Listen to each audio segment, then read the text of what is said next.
Ladies and gentlemen, welcome back to another exciting episode of Mythic Banter. So for this one time, it was not my fault that we were actually late. It was Accolonn's fault because he didn't hear the Discord call. And because Accolonn did not hear the Discord call, I was too busy beating my meat when he actually responded to me on Discord. Now, you guys might be saying, whoa, what the hell's Rurikhan talking about? I was tenderizing the steak that I'm going to eat later.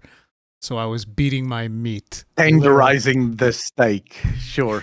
Well, sure, I'm not going. I mean, listen, I'm not gonna eat it. You know, so whatever you're trying to imply. You don't have to explain to us what you're doing, bro.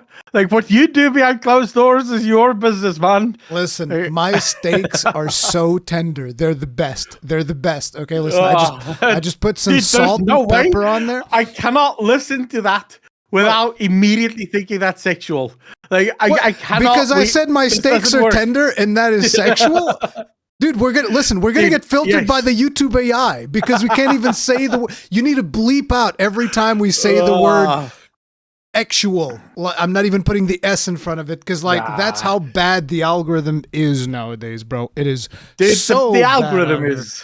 It is beyond crazy. Cooked. Yeah, it is just beyond. You know that yesterday I had a video that was, underperforming, which is usual ever since YouTube did their thing. And YouTube was telling me, man, this video is doing great. Lots of people are seeing it. And I was like, it's got 200 views on it. Really?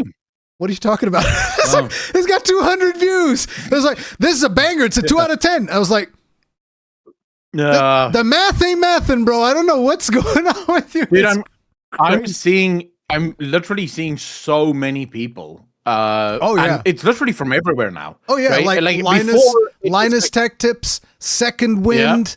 Who was it? There was a League of Legends content creator, which was when I initially heard about it. Like everywhere I turn, there's somebody talking about this. So like, I'm trying to remember now because there was someone specifically like super mainstream. I mean, this is someone who doesn't have Josh Drive Hayes. Oh yeah, Josh Drive Hayes also. Yeah. Josh Drive Hayes is the most mainstream. I wouldn't say Josh Drive Hayes creator is ever. Mainstream. I wouldn't say he's mainstream. No, in terms of his opinions, he's not far left, far right, or anything like that. He just he shoots it straight down the middle, talks about the game, and leaves it at that. Right. So he would not, because originally I thought it was people who were mostly political. Right. Like if you're political, maybe the algorithm sort of. No. It seems to just be the algorithm going, nah, we don't need YouTubers. Oh yeah, and I find it interesting that I've had a lot of people tell me when I made my video, which instantly got filtered by the algorithm, which obvious because you talk about it. Nice. But I had a bunch of people tell me, I haven't seen your stuff in a month, and I'm subbed with bell notification, and I manually check your channel, and I was like, yeah, I know, impressive, huh? It's like, no, but then there's a bunch of people that are like, nah, bro, you just fell off, and I was like, oh, I guess me. Linus Tech Tips. It's like all of these massive, gigantic. Everybody's fallen off. Like 60 to 70% of the platform just fell off out of nowhere. Dude, which, by the way, I never discard the possibility that I've fallen off. Like I expect this. Like I run my I usually go for. Yeah, I run my YouTube usually channel. Go for that immediately. Yeah, like my first thought was when I started seeing my channel fall off a few months ago. It's like I was like, well, that's the end of my career. Yeah. People have finally figured out I'm boring and as shit, and so they're just moving on now. But it was a good run. Anyway, there's a lot of shit going on with the algorithm. So usually I would tell people to like the video and subscribe and do all of that. But to be quite frank, it doesn't matter. It just doesn't matter at all. It doesn't matter if you sub with the bell on. Nothing matters. Okay, so don't even worry about it. It's like just watch the video, enjoy yourself, or don't. The thing is, we don't know what matters. That's the big issue. I don't think anything matters. Does it? I don't think anything matters for the algorithm anymore. I don't think it does. Like nothing at all. Yeah, likes, engagement, comment. I don't think any of that matters at all anymore. Like it's all out the window. I think the one thing that matters now is probably watch time. No, I don't think that matters either. No, I don't think that matters. How long have people watched? Because according to YouTube, the only change they made was they're trying to combat clickbait.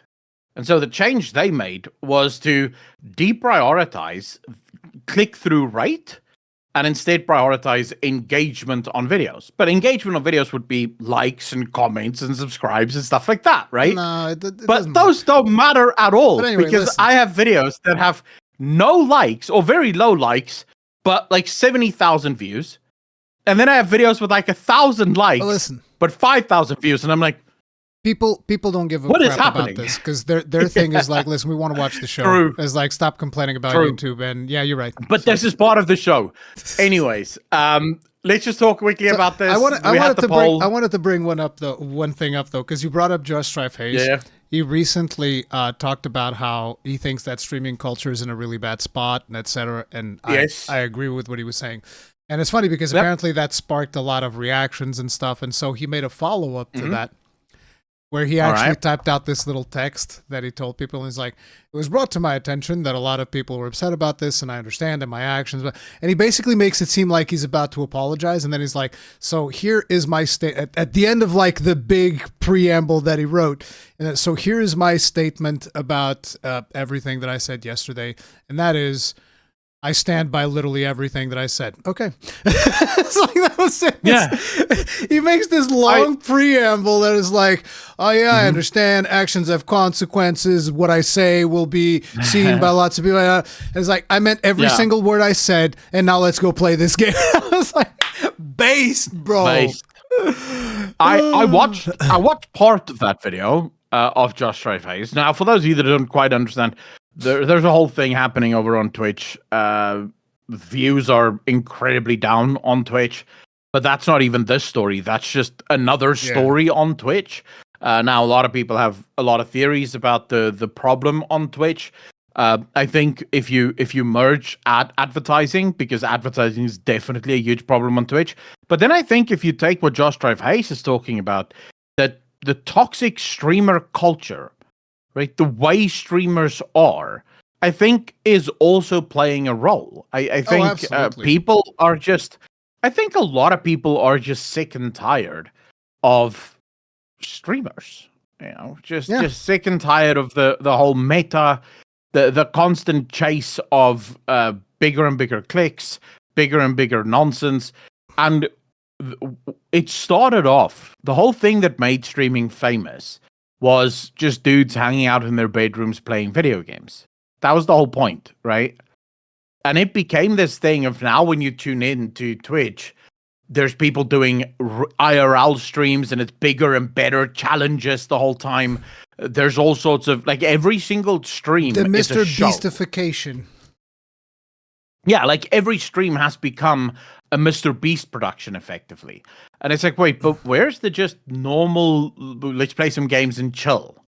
Right? Well, like, where's that? Those people have been buried by the algorithm. Our stuff just doesn't get sent out to people anymore. But I find it interesting that I mean, I guess we'll talk about it during the Twitch thing. So I guess we move on to the poll. Like, we got to go fast today because we're late. We got to go fast, boy. It's going to be probably a short show. I'm not even holding like any of this in order. I'm just saying we talk what we talk about. But okay, so did PS5 pricing impact Monster Hunter Wilds sales? This was the question. Now, some people in the comments clearly did not see the new episode link. I always do the poll 2 hours after the episode. If you actually watched the episode, you would know what we're talking about and why we're asking the question in the poll. That's why I have the link to the episode, because some people in the comments were like, didn't it sell super well? I say, wait, bro, it sold fine, but the CEO obviously thought that PS5 pricing had an effect on it, right? But okay, so 7% said yes, they do think so. 65% said no. 20% said maybe, and I put in brackets comment. And then 8% said show results. And the comments are quite interesting.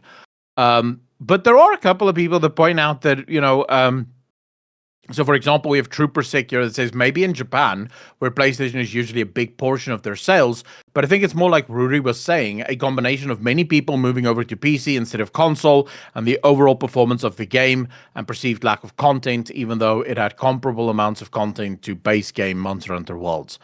which I think is based. Yeah. Yeah, pretty much. Yeah. Yeah. Yeah, so I read through everyone's comments here, and I would say a lot of the comments are kind of that. I did see a couple that was interesting, and one of them stood out to me. That was Bobby Muggs that said they went the Blizzard route. Trying to appease to everyone makes no one happy. Now, I'm not sure because I haven't played it, but you might be able to, because we have spoken about World of Warcraft trying to do this, make everyone happy, right? And how it fails every single time. So what is he saying and why? He makes a good point. He makes a good point, and that is to say that they tried to appeal to the widest audience possible, which means they removed a lot of the friction that there is in the game. So Monster Hunter's always been a series that has a certain amount of friction, and Monster Hunter World already removed a lot of it. So an example of friction could be, for instance, you didn't used to be able to restock your items when you go into a hunt. So you have to prepare before you leave a hunt. If you go in unprepared, you have to cancel the hunt, go back, prepare yourself again. This was like in the old school Monster Hunter games. Monster Hunter World basically gave you a tent, and there's always been tents and stuff like that, but in the Monster Hunter World version, you have access to your whole inventory. So basically you can go into a hunt naked and then go to your tent and just equip everything and then go. And if you die along the way, you can come back and completely swap out your gear. Preparation is completely removed now. The preparation basically transferred to different aspects. So now your preparation was more about make sure you have the materials, because otherwise you're going to be gathering during the quest and all of that. But basically they removed a lot of friction that way. And there were other things that were removed with Wilds now, which is, for instance, Monster Hunter's always had animation commitment, right? So, like, if you're playing Greatsword, landing a Greatsword hit is like this big investment of like, boom! Like, you're standing there for like friggin' a lot of seconds holding your sword in position and then slam down. Well, in Wilds, with focus mode, you can basically, you can be charging this way and then do a 180 right before the hit comes. So you can just just flip the camera around, do everything, and just almost never miss if you're somewhat decent at playing the game. So that's the type of stuff that he's bringing up. And on top of it, initially the game was on the easy side, which is something that I brought up, and a lot of people gave me pushback over it, and then eventually a lot of people ended up agreeing with me. But what has happened since then with the title updates is that they've added a lot more challenging monsters, and right now I no longer think that the game is like, oh, it's appealing to everyone. No, because like not everyone can go beat a 9-5 monster. Absolutely not. So the game became more challenged. So the point is, they did went a route where they wanted to appeal to as many people as possible, and in doing so, they did lose a little bit of their soul in the base version of the game, and now they've added part of it back, so to speak. But to me, they still haven't gone far enough that they should still bring more friction back. But I kind of feel like that's one of those situations where the toothpaste's out of the tube. It's never going to be what it was like back in the olden days with all that friction. So we can either enjoy what is there now or not. I still greatly enjoy what is there. I still don't think that we're all the way into like Mists of Pandaria, so to speak. I don't think we're all the way there. We're still not all the way in Cataclysm and all of that stuff. So I think we're still in a good spot, but I think that Monster Hunter World was in a better spot from what the Monster Hunter experience that I enjoy was. I still like this one, but I liked World better. So I will say the following, and I think this is why it's important to talk about it often. The great paradox of video game design, and not just video game design, but pretty much everything. The great paradox of humanity is that we want to make life easy, right? The idea is that the easier something gets, the less hurdles you have, barriers to entry, the more people will enter. But if you know anything about marketing, you will know that this is almost entirely the opposite. So there's this guy that I listen to, Rory Sutherland, I think his name is. He's like a marketing genius, and he spoke about this garage that sells vehicles, and he had a friend who walked into this garage and he looked at the vehicles, and the salesman came up to him and he was like, "Are you looking to buy this?" And he was like, "Yes, I might be." And the guy's like, "Do you have a garage?" to park it in. And he's like, no, I've been thinking about getting a garage, but I don't have one yet. And he's like, well, then I can't sell this car to you. Go build a garage and then you can come back. And his friend built a garage and came back and bought a car because it's now more exclusive, right? The fact that they're not willing to sell a car without you having a place to park the car makes it more exclusive. And as humans, we like when we have to work in order to get into it.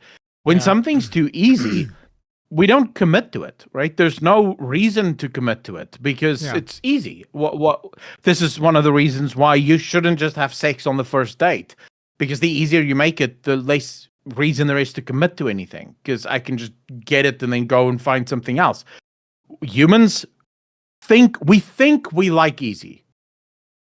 But easy also is easy to forget. And I think that's the problem with games. Yeah. World of Warcraft went the same route. And at first it was small, much like Monster Hunter. Tiny little ways in which they made the game more accessible. Eventually, it became a point where now you can level in less than a day from level 1 to level max. Once you are maxed, you're basically one-shot. Well, actually, not even once you're max. Once you have like 10 levels, you're one-shotting everything in the living experience. Like, there's nothing that will ever kill you in the outside world. So everything has just, all the difficulty has been removed, and you're basically sort of streamlined in this process. So yeah, I think it's important to talk about. I don't know if Monster Hunter is there yet, but the problem usually is that once they're on this sort of route, they're already listening to the wrong people when they're developing games. They're not listening to the players, they're listening to the marketing departments. But like I said, the introduction of 9.5 monsters, it doesn't fix the experience of the base story of the game, which is still easy, but the 9.5 monsters are currently harder than some of the content that we had in Master Rank in previous expansions. So it's like, that's pretty good. To give you a take in what it would be like in World of Warcraft terms, some of the monsters right now are mythic level, where most people would be playing like somewhere between normal and heroic. Okay, that's pretty good. Seems like they're maybe realizing it. Oh yeah. Like 9.5s are so much fun. I freaking love those. So yeah. Okay. It is what it is. Okay, so that's the poll. Really interesting discussion. We're gonna shift gears a little bit to something that is much more serious. Now, I'm not. Yeah. Ordinarily, this kind of stuff doesn't affect me. Like, I am not the kind of guy. I don't care about celebrities. I rarely, if ever, care when celebrities die. It does not affect me. But last night, when I saw the video of Charlie Kirk getting shot, I haven't seen the video yet. Dude, the video is disturbing. I saw 2 angles, and to watch someone's life be snuffed out in an instant, because he was hit through his carotid artery. So you see him falling. Yeah. You see him falling back and just blood spurting out. Like, I mean, just like actually liters and liters of blood, right? Just rushing down him. In that moment, as soon as I saw the second angle, because the first angle is really far away, so you just sort of see him get shot, and then the camera, people start freaking out and running. The second angle was focused on him. And when I saw the blood, I knew he was dead. Like, this was before it was even confirmed. Because once you fracture the carotid artery in that way, there's no saving you, right? Like, how do you unless you have like a team of surgeons on standby to instantly just like jump in and clamp it down and do the thing. Yeah. But even in clamping it, I think I spoke to a doctor. You'd still suffer like massive brain damage, I would expect. Yeah. The problem is they wouldn't be able to attach it fast enough to where the brain doesn't basically die, right? That's the issue. Because you could see it was off, right? So this was incredible. This hit me like a truck. It was really terrible for me. And I think anyone that, no matter what your politics may be, I think most people who at least have some decency would look at that and be, dude, what the hell? This is a man who's 31 years old. He has a very young wife, 2 very young children, right? And what makes it worse is his wife and his daughter was at the event. They watched him get killed, right? Like his little girl watched him get killed. That is, I mean, if you're celebrating that, and I want to make this super clear, if I see a single person celebrating this in the comment sections, you're gone, right? You are gone. You will not be talking on this channel any longer. So this has been just super disgusting, and I made a video earlier about it, talking about what he's done, what he's meant for America, what he's meant for the conservative movement. But then, of course, the lefties started to play, starting with someone called Dark Viper AU. Everyone should know this guy. Now, I've had my run-ins with Dark Viper AU. He copyright striked me when I reacted to one of his videos, talking about reactions and how it's stealing. And I owned him on every single point. I paused like every 30 seconds, basically showing the flaws in his own logic. But he copyright striked me, and I got a copyright strike warning as a result of that. And he basically tweeted out, this was literally this morning at 8 a.m. He said, every positive post about Charlie Kirk is either ignorance of who he was or support of who he was. And it's scary. I can tell which. Among endless things, he was a proponent of the Great Replacement theory, the racist idea that immigration is a plot to replace white people. Yeah, like, even if you don't agree with that. So wait, so the solution is we just kill him. Yeah, so it's like, the solution is that guess we should what? Kill him. You know, a lot of us don't agree with Dark Viper AU's take on content ID copywriting. What should we do about that? You know what I mean? Like that. Don't do that. Don't even fucking mention any of this. I'm just saying the logical conclusion of where he went up. If you just like, well, I don't like what this person is saying. Guess what? I guess I'll kill him. Mm-hmm.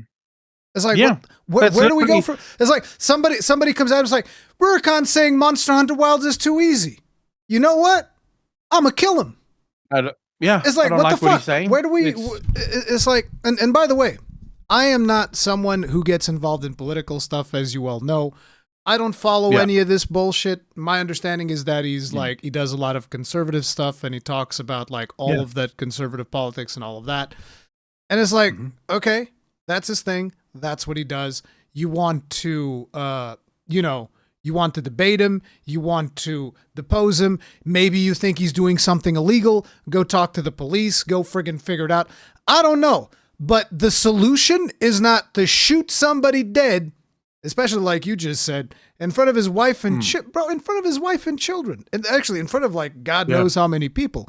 Like not, and here's the other thing. Not only that is brutally messed up that has happened. Like, you know that there's some serious, like whoever did this had some serious mental issues or was manipulated by the current culture war situation or whatever the crap. Not only that is brutally messed up and should never be the solution ever. What that actually does is it achieves the exact opposite of what you're trying to achieve, because now he's a martyr. So it's like, so even from a logical perspective, everything you've done goes against your own movement. But it's like, it's just so fucked up on a level that it's like, I don't know, man. I saw some articles earlier today that there were people celebrating this, and I'm just like, bro, what have we gotten to? Like, we're celebrating somebody getting shot. Was it on live TV? I'm assuming it's on live TV since it's out there. Well, it's on. He makes YouTube videos of his debates on campus, right? So the cameras were rolling at the time of the shooting, so everyone saw it. Whether you agree with it or not, like, it's just messed up. It's just messed up.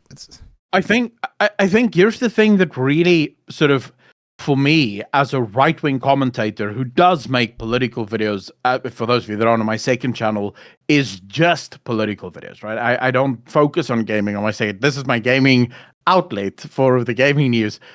That I just do politics.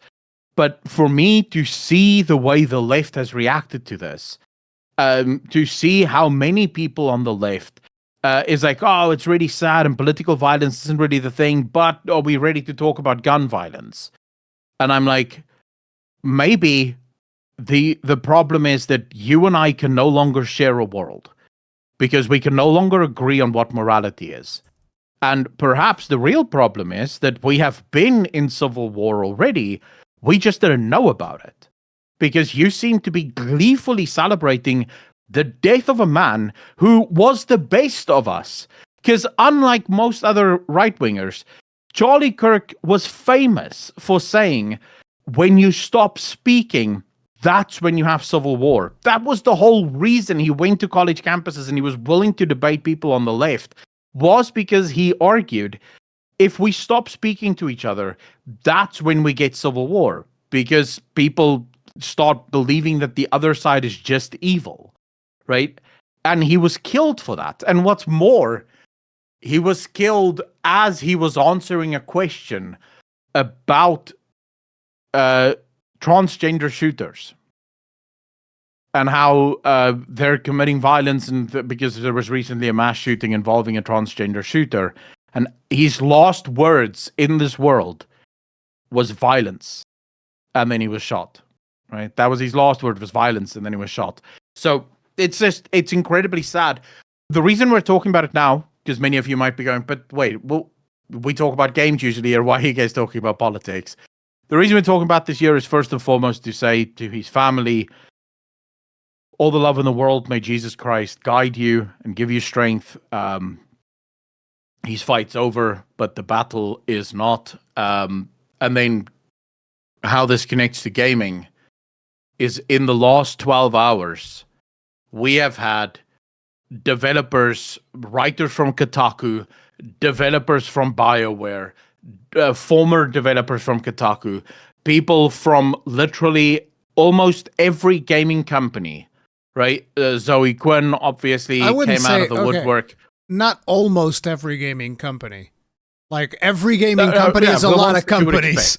Sorry. Okay. Yeah, the ones that you would sort of expect, the ones that sort of always part of the culture war, they all came out and effectively praised this, saying that they hope, prayers for the bullet, they hope the bullet is fine after going into his neck, just celebrating, right? You have editor, writer, and host for hire, formerly of IGN and future Amelia Emberwing, who they're going to cook up whatever narrative they want, but my gentle recommendation would be to not give them public ammunition to screenshot and slap all over the news. Go to your group chats, and then you have Zoe Quinn. It's going to be so weird watching establishment games be performatively sadder about this than they were about. They're literally going out of their way, sort of coming up with ways to hide celebrating it so that it can't be screenshotted, but then literally screenshotting other people celebrating it and saying, go Queen. That's the thing. They're over on Blue Sky, and they're now threatening to leave Blue Sky because Blue Sky finally started saying, wait, this isn't fine. Like, you guys can't just, what the hell are you doing? You can't do this. And now they're saying Blue Sky is part of the boot that's trying to keep them down or whatever, because Blue Sky won't let them make fun of a man being murdered in cold blood. So it's to me, again, incredibly sad. It's just so incredibly fucked up that, like, you can't just disagree with somebody's point of view and be like, okay, I disagree with this. Here's where I'm at. And no, people are celebrating the fact that somebody got shot. That's where we're at. And, like, I just think that's fucked up. And it's like, I haven't seen a lot of the content that he does or anything like that. I likely don't agree with a lot of the things that he said. I still don't want the men to get shot. Like, and here's, in all fairness, I've also seen people that I believe likely lean towards left. I've also seen people condemning the fact that some people are celebrating this stuff. I've seen at least, I don't know, like 3-4 posts in my timeline of people condemning this type of behavior. So it's not like this is something that everybody is united on both sides. There are people that are also going, like, from across the aisle, like, what the fuck, bro? Like, y'all are crazy. Which, that it's just like, I think if we can't even come together, like, from different points of view and agree to the fact that somebody shouldn't just be murdered out of nowhere, then we have gotten to a really fucked up timeline. Because like people are apparently like, yeah, you know what? Just fucking off him. Done. It's done. It's like, no, bro. This is not how it works. I mean, the current sort of feeling, and this is something that I will just warn about. If I look around the world, I was talking to a historian friend of mine last night.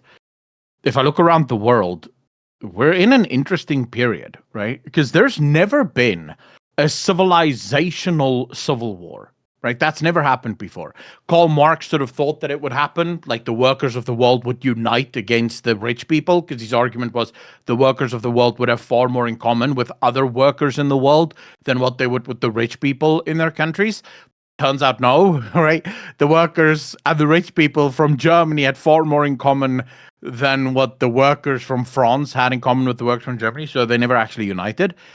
But this is the first time that the world is more connected than ever. And this friend of mine specifically lives in France. And she's like, French conservative Twitter is off the rails. They're calling for civil war.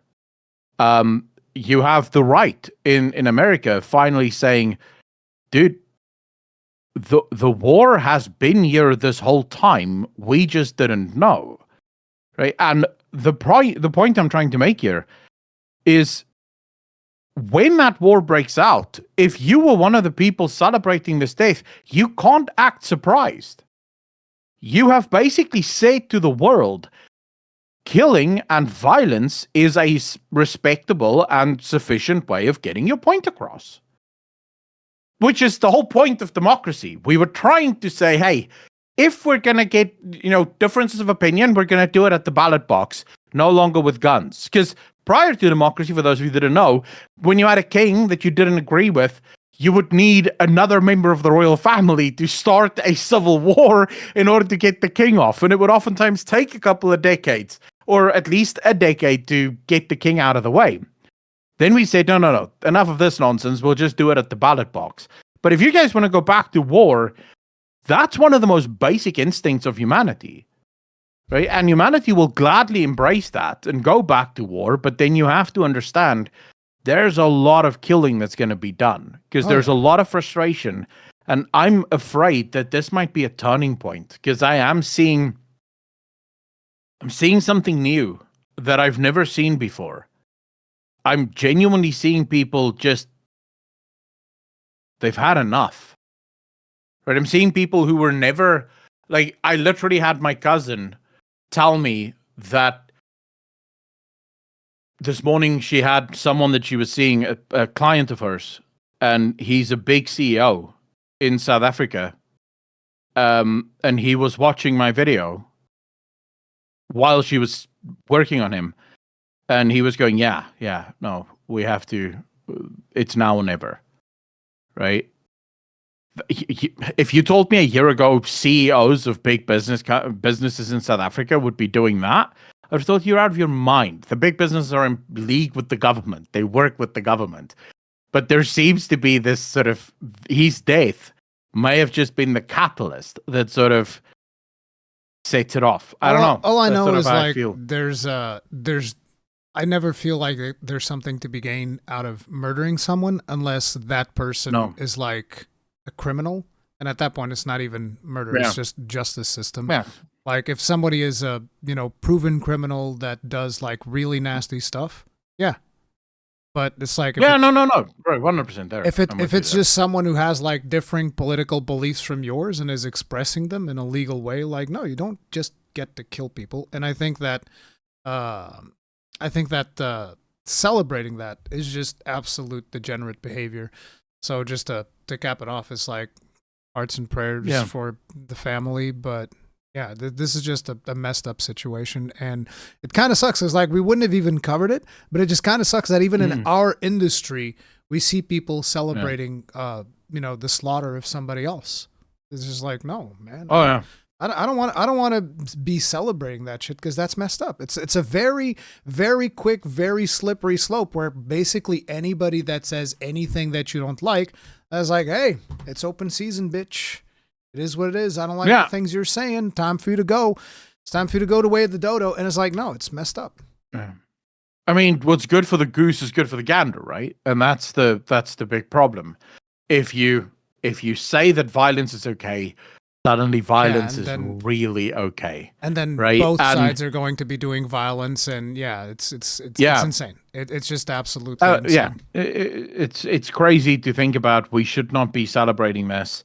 Yeah. Even if you are the most left-wing moron on the planet, you should not be celebrating this. Why you gotta antagonize them, man? What the fuck? Because to be left-wing is to be moron, but go be a moron tomorrow. Oh my God. At least today, just be quiet and go, never mind, right? I'm not going to say anything about Charlie Kirk. Like, even if you didn't like the man, like, look, I'm not asking people to start crying, right? Like, you don't have to start crying. You don't have to best wishes. Here's the thing, guys. And I realize we live in 2025, and this might seem like a foreign idea to everyone. But you don't have to tweet about everything. Like, sometimes you could just go, I'm not going to say anything here. I have nothing to say here. Nothing good, at least. So I'm just not going to say anything.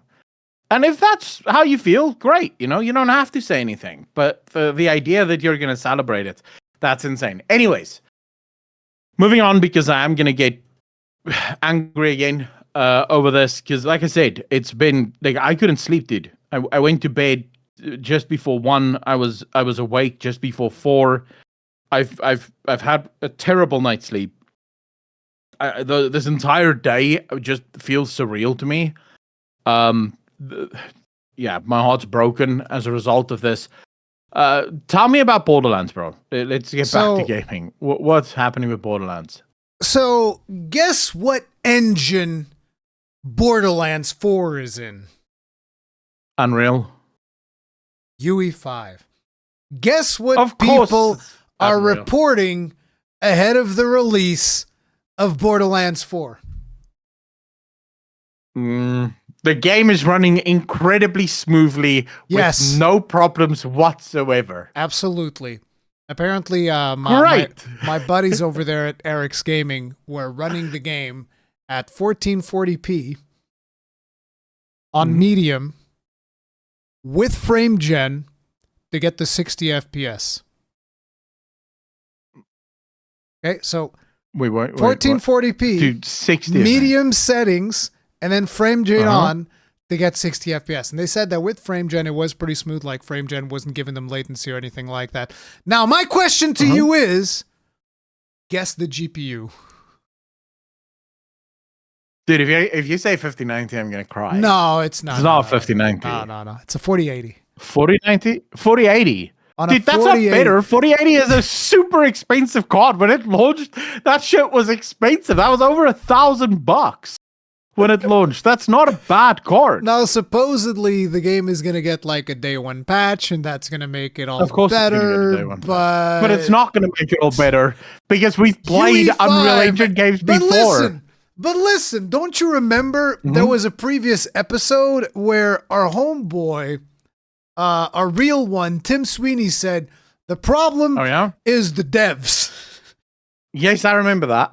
And I agreed with him to some extent because, I've watched developers say that it's the developers. To me, it's just like, so it's all the devs.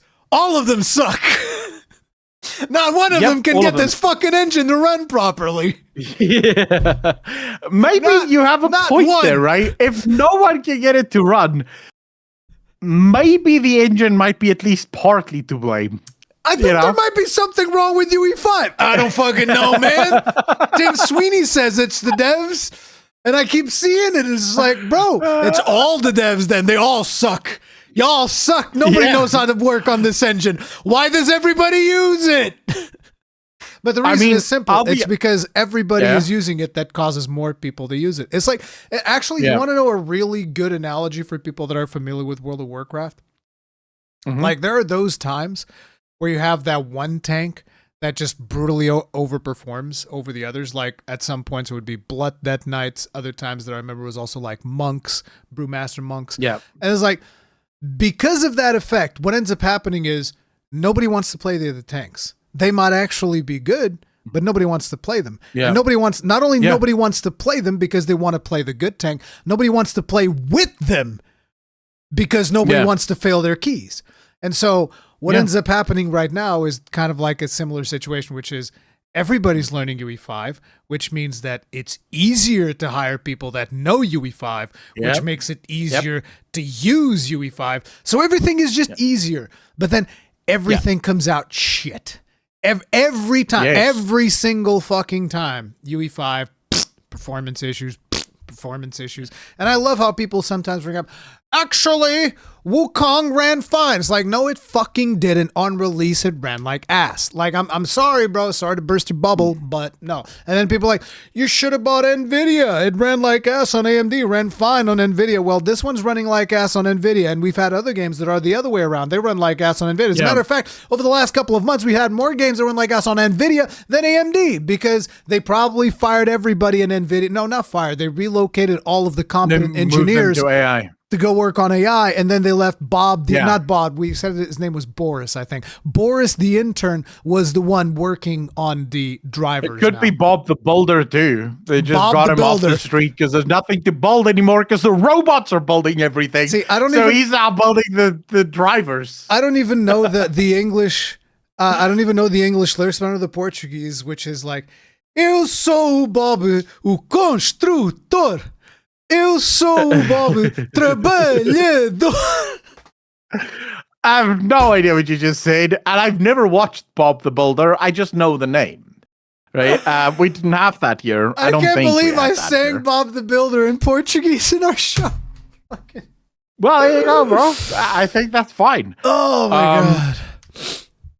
But no, I think the big problem for me is even if and as I said, I've watched developers say the problem isn't the engine. The engine is fine. The problem is the studios who don't have engineers to actually make the engine work. Because yes, it is an engine, and yes, it's made to develop on, but you still require engine engineers to actually make it work. My issue then is, then Epic maybe needs to be a hell of a lot more upfront with developers in saying that, because Epic likes to sell all of their tools as just toggles. Oh yeah, you just toggle this on and you'll have, I mean, you all watch the showcase with Witcher 4. Right? We're like, oh yeah, we have this brand new tree technology that turns everything into little triangles and you don't even know that it's there, but it just allows us to do so much cool shit with the horse's ass and penis. And you're like, oh, wow, that's great. Guaranteed, it's not just a toggle. Like, guaranteed, if you just toggle that on in your video game, your performance crashes. Here's what I want from Epic Games, okay? You guys are making all these toggles in your engine. Just make the one that says optimize the game. And then everybody just has to click that toggle and there. See, since everything is built in, just build in optimization as well. You just toggle it. It's like, boop, there you go. Optimization is now toggled. That's all you guys got to do. And there, Unreal Engine saved. God damn, bro. Well, it's just so the problem sad. here, the problem here again is the issue of wanting to reduce friction. Because all of these companies are lazier and lazier every single year. They're all just moving to Unreal because most universities are getting lazier and lazier. They're all just using Unreal to teach their students. And so you have this thing where everyone's just sort of going on what's the next thing. And you look at games made by Hideo Kojima, for example, it's engine? Decima, right? Yeah. That's the engine that they've made for Horizon Zero Dawn, which is a phenomenal engine. But I mean, you look at that engine and you think to yourself, dude, what? Yeah. They can do that, right? And I'm sorry, but you can tell when an Unreal Engine game was made on Unreal. You can tell. Like, every game that's made on Unreal looks the same. There's actually not exactly the same. There's elements that are similar. Because Hell Is Us is also a UE5 game, also has some performance issues. Not as bad as when the demo came out, which was atrocious. But I feel like they've managed to achieve somewhat of a different style. When you're having conversations with characters, during those times, it doesn't feel like an Unreal game. But when you're in combat, it absolutely feels like an Unreal game. Feels like a yeah. I mean, the worst part is they made enemies that are these haze things, which they're basically just a blob of particles. And I was like, bro, that's just so unreal. That's Unreal on top of Unreal. Yep. Why would you do this? But I would argue the same is true for Clear Obscure Expedition 33. Now, Clear Obscure found a way around the performance issues because the big problem with Expedition Unreal when it released, it didn't. No, but it wasn't nearly as bad as a lot of other Unreal games. It was for me. The big thing, the secret they found was to make everything super instanced, right? And if you go through fights as well, you'll find when you enter a room, even though you're finding the mobs all over this open space, you fight all of them in the exact same location, right? So they just have to optimize that little fight arena. And so they found little ways around it. The second you go for open world with Unreal, that's where it really starts to break down. But even then, you look at Clear Obscure, it looks phenomenal. It's a very beautiful game. And what really makes the game pop is the culture element, right? The French culture that stands out. But just graphically, it's so obviously an Unreal game. Like, even if I didn't know the game, if you just showed it to me, I'd be like, yeah, Unreal, obvious. Right? Yeah. Like, you can see Unreal, the lighting, the effects, it just looks so unreal. And I hate it. I'm not saying that there can't be Unreal games. I'm just saying, can I not have every game look exactly the same? Like, I would just like some games to not look like a bloody Unreal game every once in a while. See, Borderlands 4 uses cell shading, so it doesn't necessarily look exactly like all the other Unreal games. It will still look like an Unreal game, and it'll just look different graphically, but there will be things that you see. It looks like an Unreal game from Japan. Or something. Yeah, there's always something that you go, oh yeah, okay, I can see the Unreal now, right? Even if the graphics are great, there's still that one thing that stands out. If you don't believe me, go look at the Witcher 3 cinematic versus the Witcher 4 cinematics, and you'll see the difference immediately. Witcher 3 had character. You could see this was their own engine, right? This was the Raid engine. Then you look at Unreal, the difference is stark. But okay, tell me about Night Rain. So Night Rain is getting a new mode, which is called the Deep of Night. I mean, as I say, it already got it. I just haven't gotten to play it yet because it released at 2:30 a.m. my time, and I wasn't going to stay awake for it. Like, I love it, but I also love that I'm alive, and I will die if I keep neglecting my sleep schedule. But anyway, so this mode, again, is called Deep of Night. And what it does is basically, usually the way that you play Night Rain, I don't think you've played it yet, but the way that you play Night Rain is you go into the thing which sets out the expeditions, and you choose, I want to go fight this boss. You choose the boss that you're fighting, and then you go into the game, and then a lot of the stuff is kind of like randomized, and you have to go and attack camps and level up and power up, and then there's going to be one random boss fight, and then you do that again for another night, and then there's another boss fight, and then there's a final boss fight, which is the boss that you chose at the beginning of the run, the Night Lord. Oh yeah, you explained this to me before. Yeah. So that's kind of like your average Night Rain run. Now you can also, because they've patched this in, you can now influence one thing which is called the Shifting Earth. So basically, the map also has these events that can happen that are very impactful in how you end up playing each scenario. So it can either be crater, which means there will be a big crater in the map, and then you can go down there, and there's going to be like something that lets you upgrade a weapon to legendary. Or it can be the city of Noxtella. It's not Noxtella. It has a different name. I think it's Noclateo, whatever the crap. And this strange city appears in the map, and you can go there and you kill a boss, and you get a special power up to kill the final boss. And there's a bunch of things like this that alter the way that you would usually play the loop. And you'd be able to influence, okay, I want to get this Shifting Earth when I'm doing this boss, and you could kind of control it, right? So when you go into the Deep of Night, all that goes out the window. Everything is fucking random. You don't even know which boss you're fighting. Sometimes they tell you which boss you're fighting when you are choosing your character. So this is after everybody's already queued in and you're choosing the character that you're going to be playing in. Then they tell you, okay, this is the boss you're fighting. So you can choose your character based on that. Or sometimes they straight up don't tell you who you're fighting. So you have to go in there and you don't know what's going to be the final boss. Then on top of it, they're adding these more powerful enemies that have like this red aura around them. And those are going to be harder, but they're also going to give you better rewards. So they're going to give you this corrupted gear that's going to have additional stats to it. But it also is going to come with negative things. So sometimes it might be like, it does this much more damage than something else. But at the same time, if something slaps you, you get poisoned. Oh, okay. So it makes things a lot more interesting. Yeah. Effectively. So basically that's what this is doing. You're also going to get new relics to go along with it. So relics are the in-between runs thing that give you some sort of permanent progression.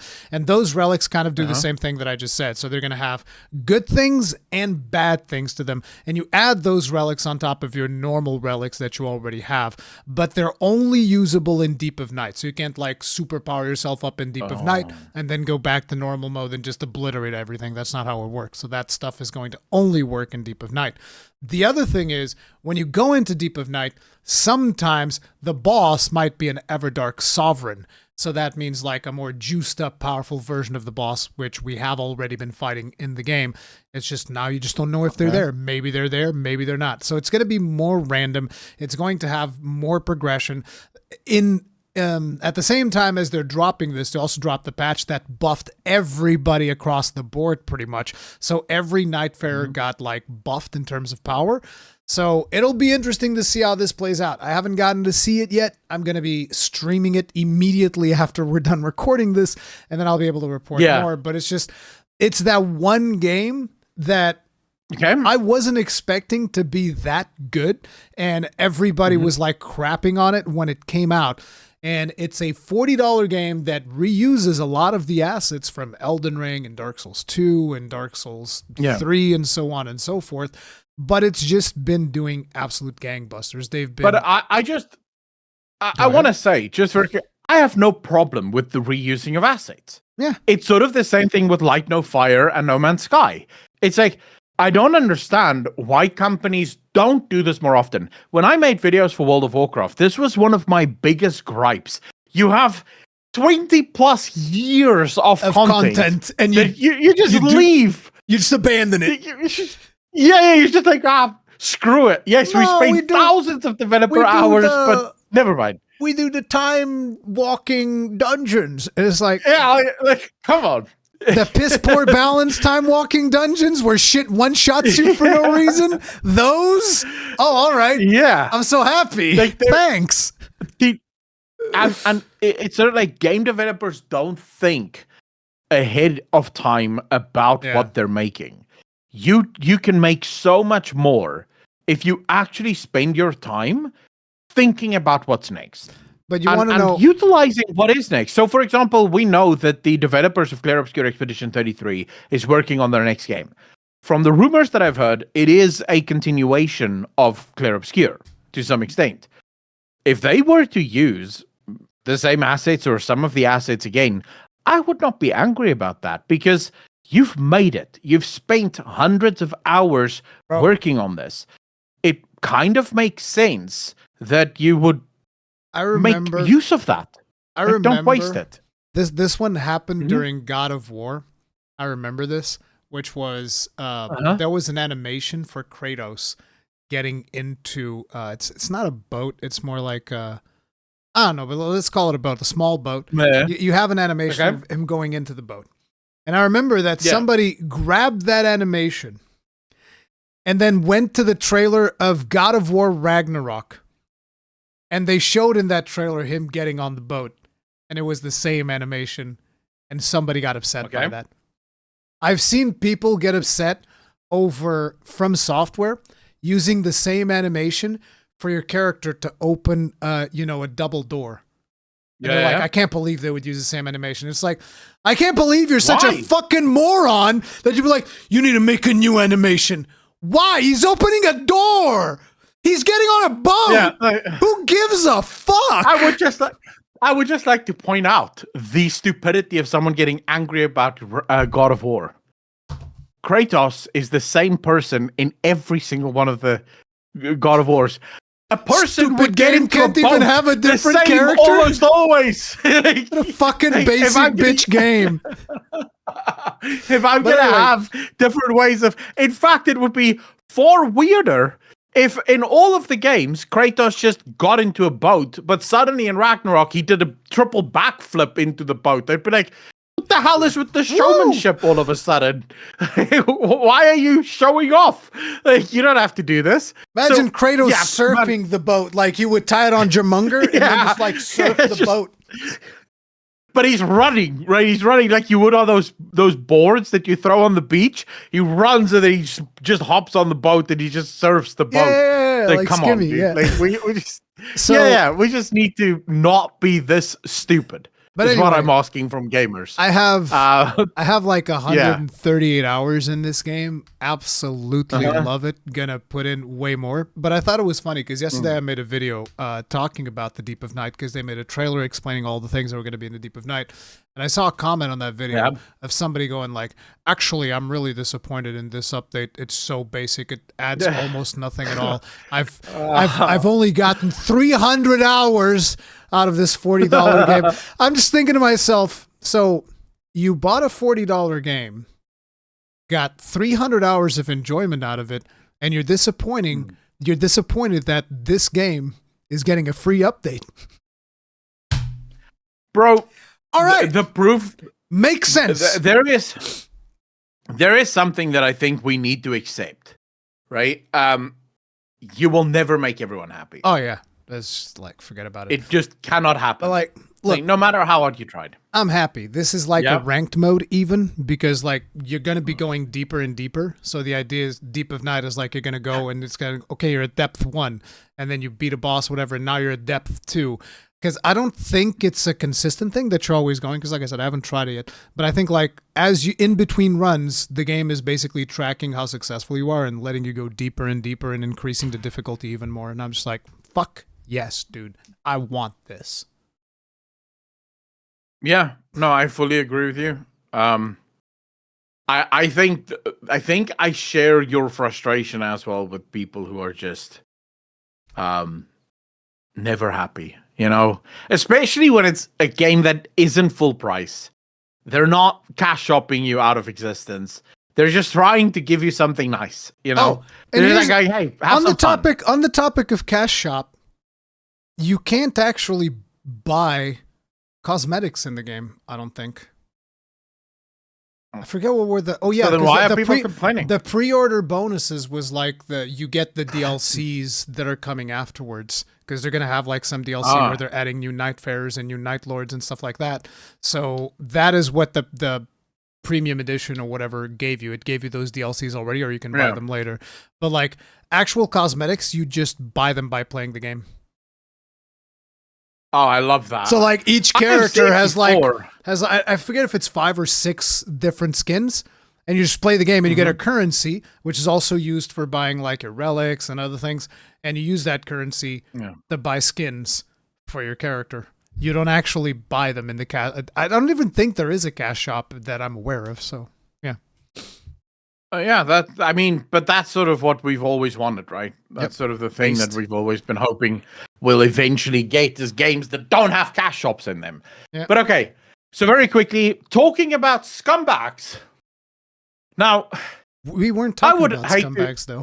What the fuck? No, we are. We're talking about gamers that are scumbags that require things from game companies that are I wouldn't say way they're more than scumbags. what anyone would say. I would say that probably they've been eaten too good. They've been eaten too good, and they got like their belly full, and they're going like, you know, they've already had like the chocolate pudding and the chocolate cake and the ice cream, and they're going like, "Where's my caramel fudge, motherfucker?"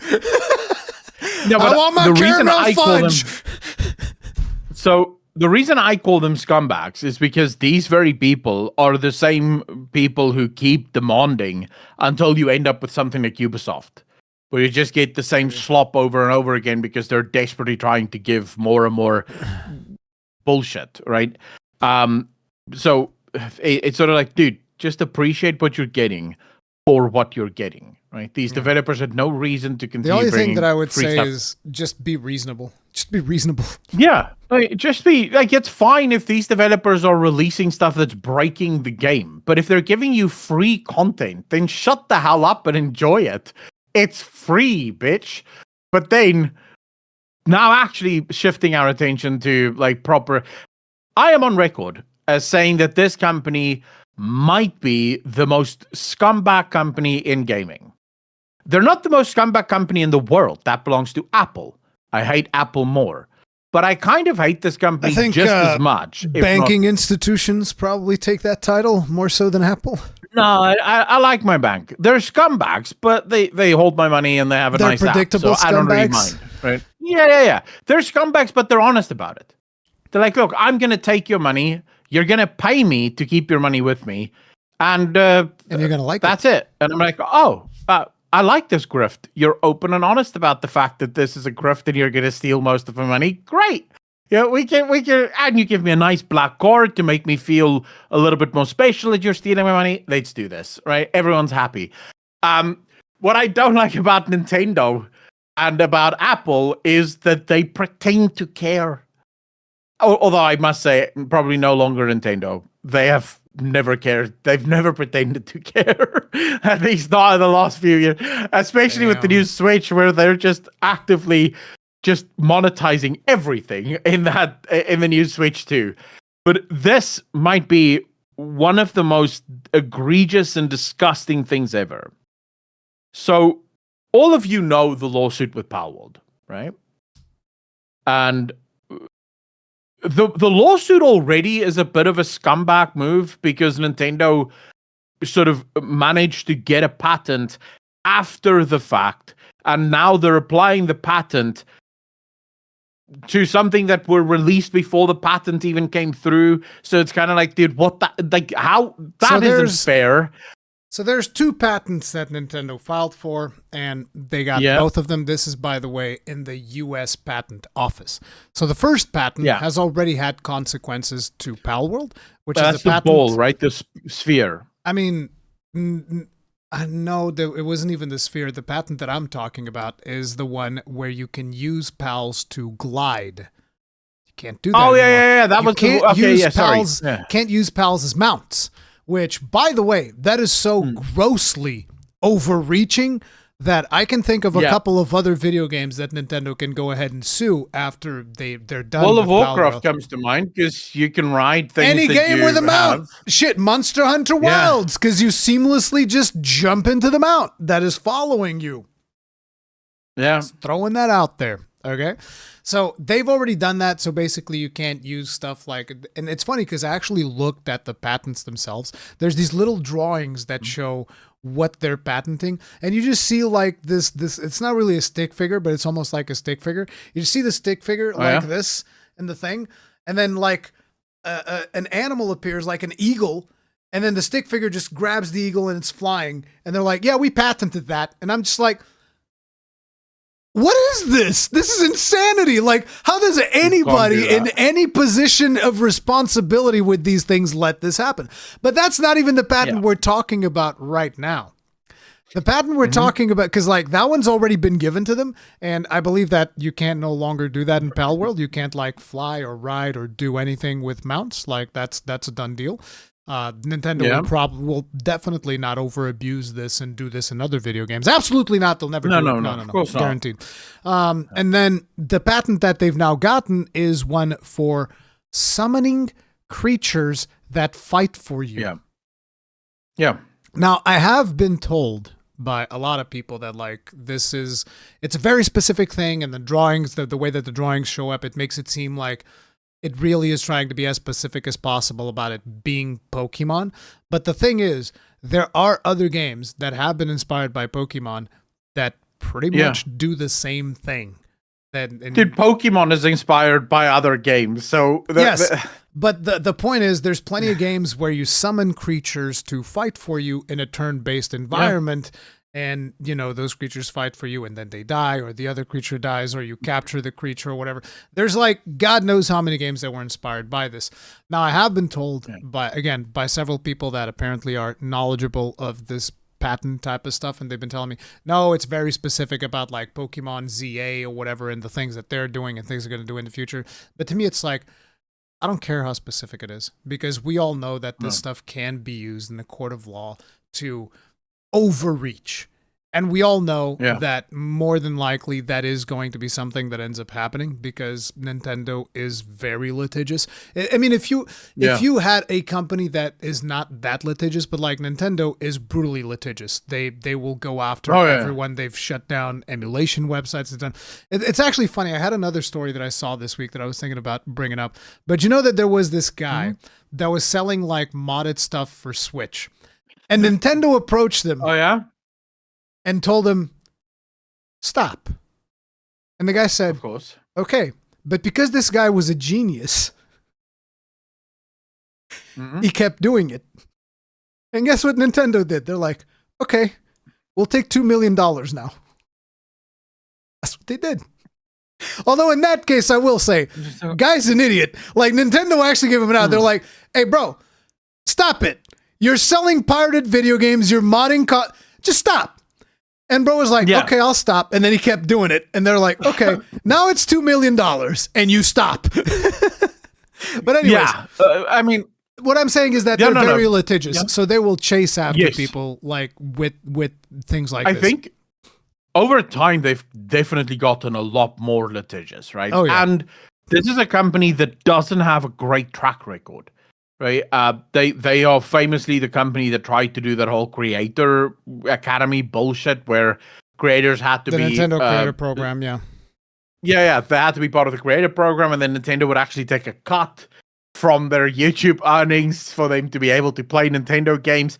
They just do not get copyrighted on Nintendo games, even though every other gaming company is like, hey, you want to play our game? That's great advertisement. And there's probably a conversation that we should be having about some games and streaming, because I have heard from a lot of game companies that do sort of complain when streamers play their games, because their games are heavily story based, right? And that does sort of mean that people, instead of having to play the game, can just watch and that's it. But that's usually, I think, games that's also not that very niche already, like Quantum Dream.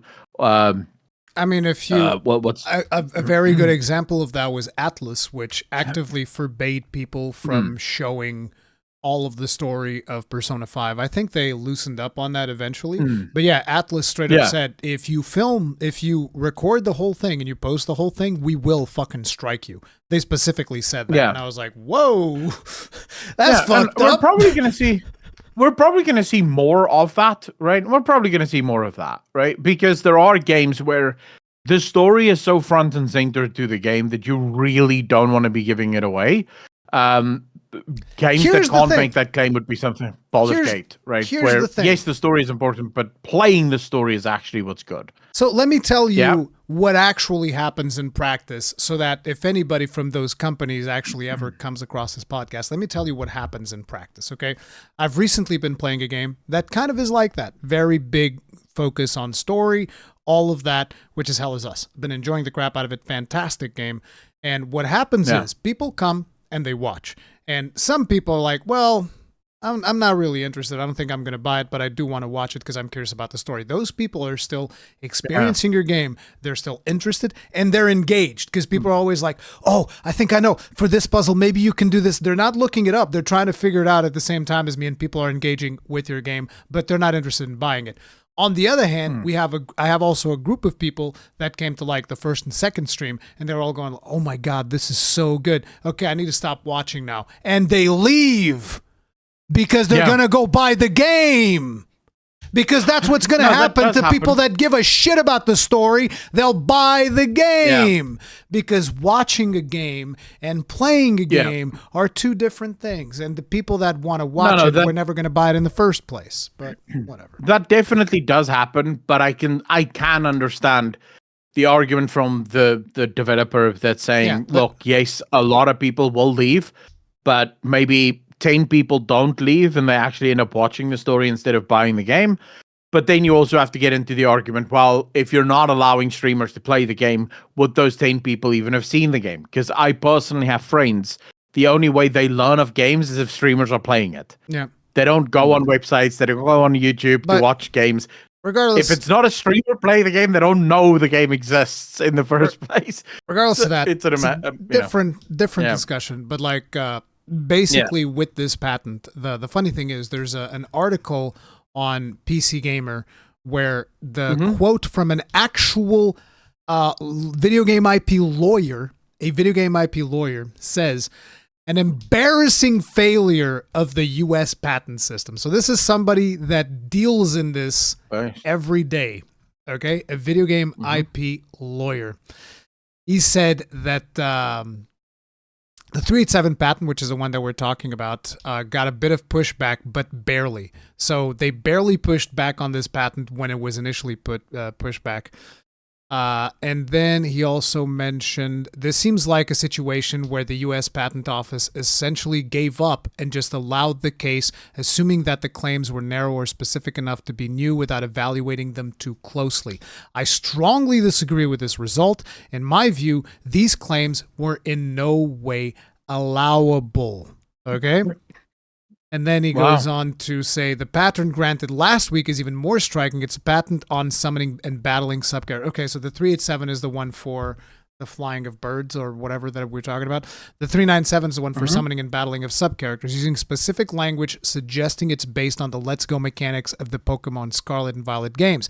Despite its relevance to a conceit in many countless games, calling characters to battle enemies for you, it was allowed without any pushback whatsoever from the USPTO, which is, again, the U.S. Patent Office, which Sigmund says, Sigmund is the lawyer guy, is essentially unheard of. Like the above case, the reasons for allowance don't give us even a hint of why it was allowed. The examiner just paraphrases the claims after block quoting them without explaining why the claims are allowed over the prior art. This is extremely unusual and raises a large number of red flags. According to Simon, USPTO records show that the allowance of the 397 patent was based on a review of a relatively minuscule number of documents, 16 US patents, 7 Japanese patents, and apparently 1 article from Pokemon.com. I have no earthly idea how the examiner could, in good faith, allow this application so quickly. This allowance should not have happened, full stop. Okay? That's what a lawyer that understands all of these things said. So please, everybody that keeps telling me, oh no, it's very specific, yada, yada, yada, please do keep speaking. I hope that your credentials are as good as the credentials of a video game IP lawyer. I rest my case. Yeah. I personally...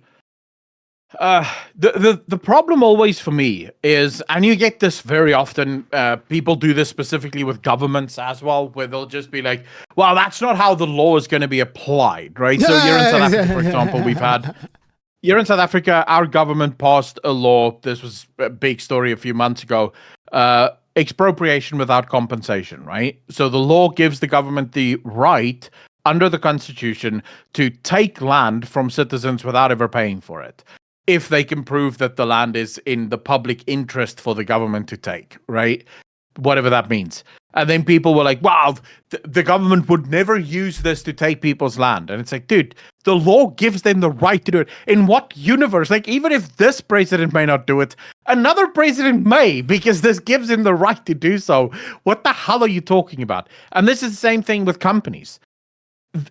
If you're telling me, oh, but no, this patent is very specific, and you're absolutely certain that Nintendo could never use this patent to threaten certain companies. Because here's the thing, guys. A lot of companies aren't, like even Palworld, that did phenomenally well. Right? Palworld sold something like 28 million copies in the first 3 weeks. First 3 weeks. They did phenomenally well. Even they were so afraid and scared of Nintendo that they made changes to their game.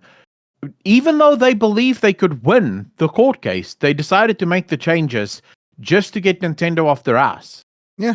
Because that's how bad it is. Now, can you imagine when Nintendo has this patent and someone else makes a game where you can summon things? It's not breaking the specific scenario, But Nintendo goes to these guys and says, hey, we have a patent that you can't do this. And this is a small company. Maybe they've only sold 10, 20, 30,000 copies. They're going to change it. They're going to be forced to change it because they don't know if they can stand against Nintendo. I have an easier example that has happened in the past. Let's say, for instance, I make a criticism video of something from Nintendo and I use like a little piece of footage from one of their trailers, which is fair use. And Nintendo goes and like, actually, we're suing you. Yep. Unless you take the video down. And I'm just like, oh, guess I'm taking the video down. Like, what the fuck am I gonna do? Am I gonna fight Nintendo's lawyers, bro? Am I gonna like ruin my life savings over like one video? No, of course not. So it's like a lot of these companies, they just have entirely too much power and they can just sue everybody into submission. And giving them even more power is absolutely ridiculous. No, of course not. It's dumb. Yeah, absolutely spot on. The fact is, when you have lots of small companies and you have these mega large multinational corporations, of course, when the multi-corporation comes after you and says, hey, stop doing this, we have a patent for it, you're going to shit yourself. Like, even if you think you're not breaking patent, you don't have the money. These guys can just wait you out. That's one of the big problems, of course, is most of these big lawsuits, they'll just wait until you're bankrupt and then they'll go, change it or else, right? So it's sort of like, it's just Nintendo being scumbags. All right, so Silksong took the world by storm. Yeah. They absolutely, for a couple of days there, everyone was talking about Silksong. I mean, they still are. So what happened there? They still are. We actually have two stories about Silksong. I'm actually going to swap the order around because I think that the first one is very, very important. So number one, I've played Hollow Knight because I get a lot of people asking me, aren't you going to play Silksong? And it's like, I played Hollow Knight. I haven't finished Hollow Knight. I like Hollow Knight, but 2D Metroidvanias don't tend to do very well on my channel. So it's kind of like hard to try and cover Hollow Knight as much as I'd like to. And at the same time, it is also not my favorite genre. And right now there's a ton of games coming out and I'm covering the other ones. I will eventually get to Hollow Knight Silksong, but I've been super happy to see how successful the developers have been. But not only that, I've been even happier about the attitude that the developers have towards their fan base, which is absolutely based. So did you know that no review copies were sent ahead of time for Silksong? Wait, why? They just decided no review copies? No, because the devs said, oh yeah, we're not going to give the game to gaming journalists before the people who backed our Kickstarter can play. Based. They're just like, no, you're not playing ahead of the people that paid for our game. No, that's not happening. Okay. So these people paid for our Absolutely Kickstarter. based. These people get to play the game at the same time as everybody else. This is one of the reasons why there were so many people rushing to like buy the game. Because a lot of, you know, a lot of content creators and, you know, media outlets and stuff, they also had to join in on the rush to buy the game. And there's even been gaming journalists that have complained, oh, this is so annoying. I have to rush through the game. I have to play it fast so that I can put out my review. And I'm just thinking to myself, don't, bitch. Like, play it slow. Like, what the fuck? Stop. Yeah. But it's like, that's the culture that we're in. And this is why I've said a million times over, things would be better if literally nobody had early access to anything. Nobody should have it. Everybody plays it at the same time, and it would be a much better playing field. That's my take on it. And I know that people are like, but you get early access. Yeah, I do, because everybody else gets, so what the fuck am I going to do? Sit on the sidelines? Fuck that shit. Yeah. It's like, what the fuck do you mean? But in my opinion, this is the way to do it, and I was super happy when they did that. So that was like number one. Yeah. Now, number two, Silksong could have easily been sold for $40 based on its hype alone. Maybe it's even worth $40. But what the developers did is like, man, there's so many people hyped for our game that we're probably not going to need to charge that much. So they charged $20 for it. That's the price of Silksong. One of the most, if not the most hyped game of 2025. They just said, yeah, we're selling it for $20. Like a lot of people. We're selling it for $20. They could have sold it full price on X. My entire feed on X is just filled with Silksong. It's not my type of game, so I personally would never play it. But I've just seen everyone sort of go ape shit for this game. And they're celebrating the game, and I'm like, that's fucking awesome. I love to see it. Yeah. Absolutely love to see it. I will eventually play it at some point. But like, you know, to me, I think that this is a very reasonable thing to do. The developers are like, oh, you know, we have a lot of hype going on. A lot of people are going to buy our game. We can afford to sell it $20. The economy is in the shitter. There's going to be more people that are going to be able to afford it this way. You know, we have a lot of fans. It's great. We can price it like this and still make a lot of money, so we don't need to price it more expensive because they're not greedy fucks. Impressive. You know, impressive what you can do when you're not an absolute disgusting pig greedy company, right?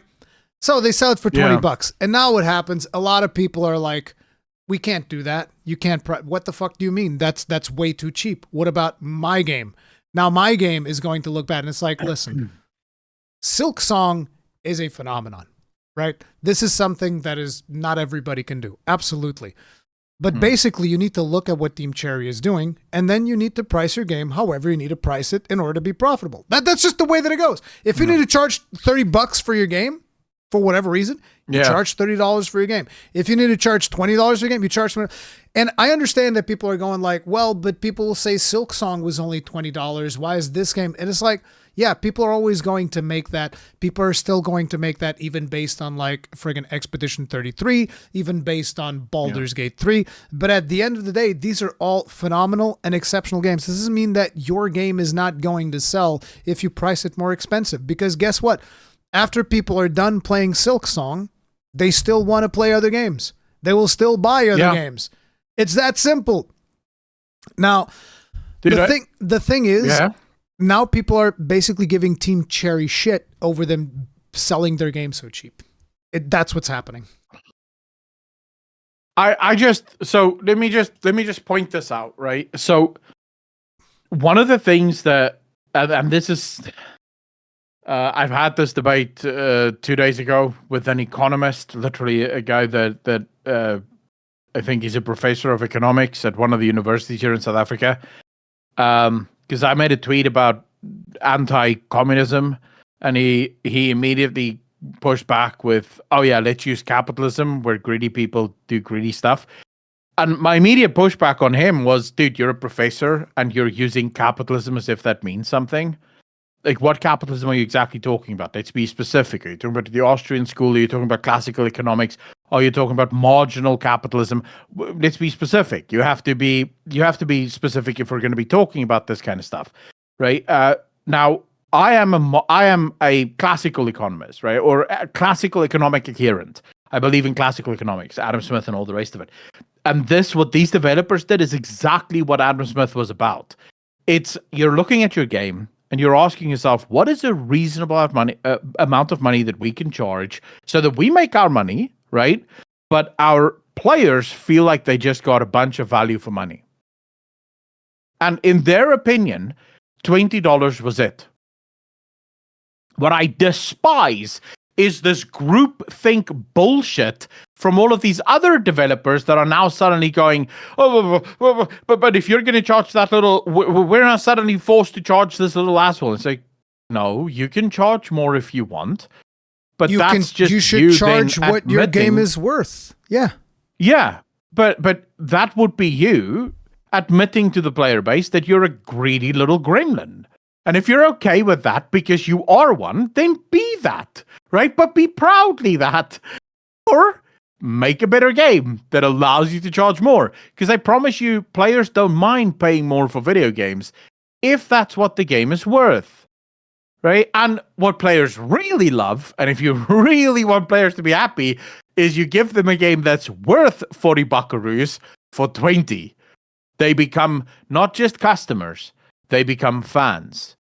And that used to be way more important to gaming companies before everyone went scumbag, right? Because fans, here's the nice thing about fans. A customer will buy the game if the game appeals to them. A fan will buy the game if it's made by your studio. How do I know this? Because I used to be a fan of Blizzard's. I hate first-person shooter games.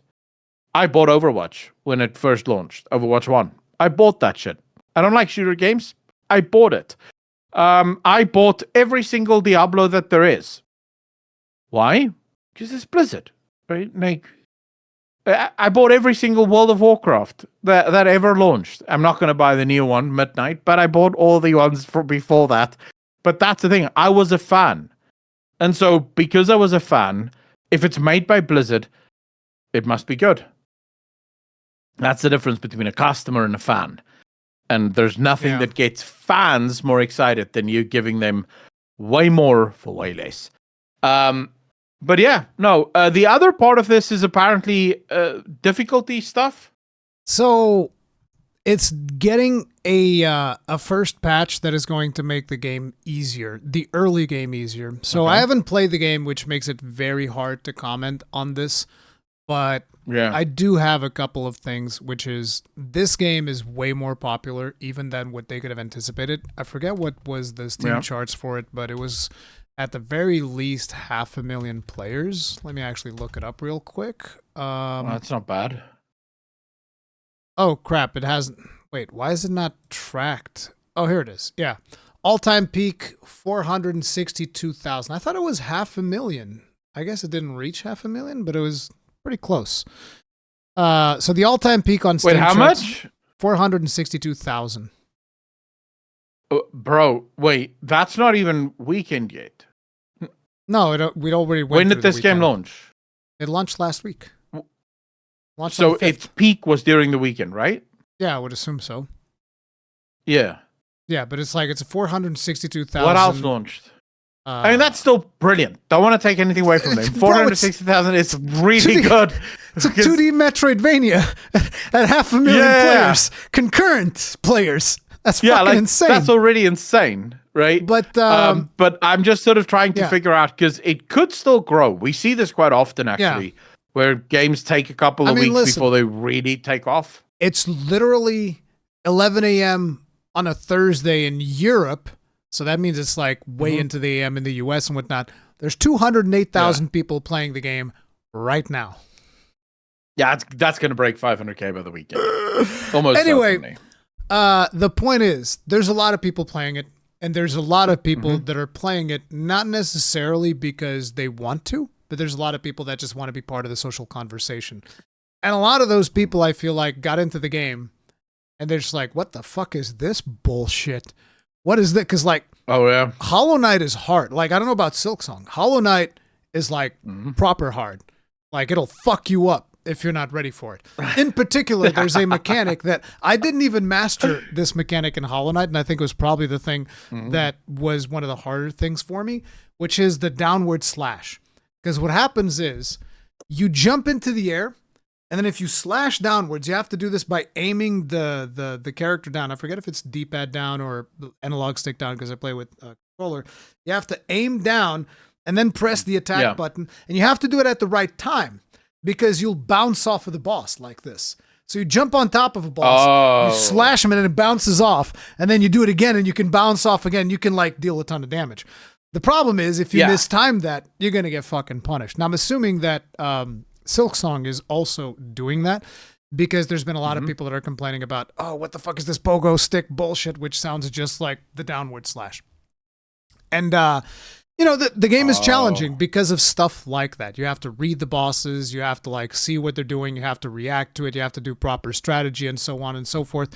And so there's apparently a lot of people that are likely getting filtered. And because of that, the developers have gone on and be like, okay, we're going to make it a little bit easier. Now, my concern with this is that oftentimes there will be people that are like, well, I would like to have experienced the original difficulty. And I kind of feel like if you do change the difficulty of a game, you should leave the original difficulty there for the people that want to have that challenge and want to do it like that.